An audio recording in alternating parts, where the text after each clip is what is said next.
दोस्तों, अफ्रीका के सहारा रेगिस्तान के बीचों बीच बना 50 किलोमीटर लंबा चौड़ा रिचार्ड स्ट्रक्चर, जिसे अफ्रीका की आंख भी बुलाया जाता है। यह चीज रहस्यों से घिरा पड़ा हुआ। इस आंख की बनावट इतनी विशाल है कि इसी अद्भुत आकृति आंतरिक से भी दिखाई देती है। दोस्तों, इंसेफ्लाइटिस लेथार्गिका या स्लीपिंग सिकनेस एक ऐसी बीमारी थी जो इंसानों के दिमाग पर असर करती थी, और इस बीमारी की वजह से इंसान मूर्ति की तरह बन जाता था, जिसमें वह ना तो कुछ बोल पाता था और ना ही हिल पाता था। यह बीमारी 1915 से 1926 के बीच पूरे दुनिया भर में फैल गई थी, जिसमें अनुमान लगाया जाता है कि 10 लाख लोगों से भी ज्यादा लोग ग्रसित हो गए थे, जिनमें से 5 लाख लोगों की मौत हो गई थी। बचे हुए लोगों में से भी ज्यादा लोग पहले की तरह स्वस्थ नहीं हो पाए। लेकिन इस बीमारी की फैलने की वजह का क्या कारण था, ये आज तक ही रहस्य बन गया है। साथ ही साथ आपको यह वीडियो कैसा लगा कमेंट बॉक्स में लिखना ना भूलें।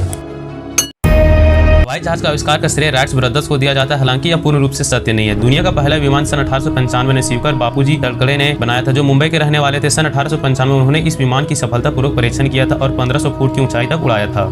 एक हैरानी की बात यह भी थी कि यह विमान चालक सही था, विमान का कंट्रोल तलकड़े जी के हाथ में था। विमान हवा में उड़ रहा था और यह घटना 1895 की थी, जबकि बिना चालक के उड़ने वाला विमान कुछ ही साल पहले अमेरिका बनाया था, जिसे ड्रोन कहते हैं। भारत में उस समय अंग्रेजों की हुकूमत थी। उन्होंने एक भारतीय की यह सफलता देखकर अच्छा नहीं लगा। अंग्रेजों ने एक समझौता के नाम पर शिवकर जी से धोखा किया और उस विमान की रचना से संबंधित दस्तावेज उसने हथिया लिया। वे दस्तावेज अमेरिका पहुंचे और सारा दस्तावेज राइट्स ब्रदर के हाथ लग गए। शिवकर बापूजी तलकड़े के आविष्कार के ठीक 8 वर्ष बाद सन 1903 में राइट्स ब्रदर ने उसी प्रकार का एक विमान की रचना की और अपने से रजिस्टर करवा लिया और दुनिया भर में अपने आविष्कार का डंका पीटने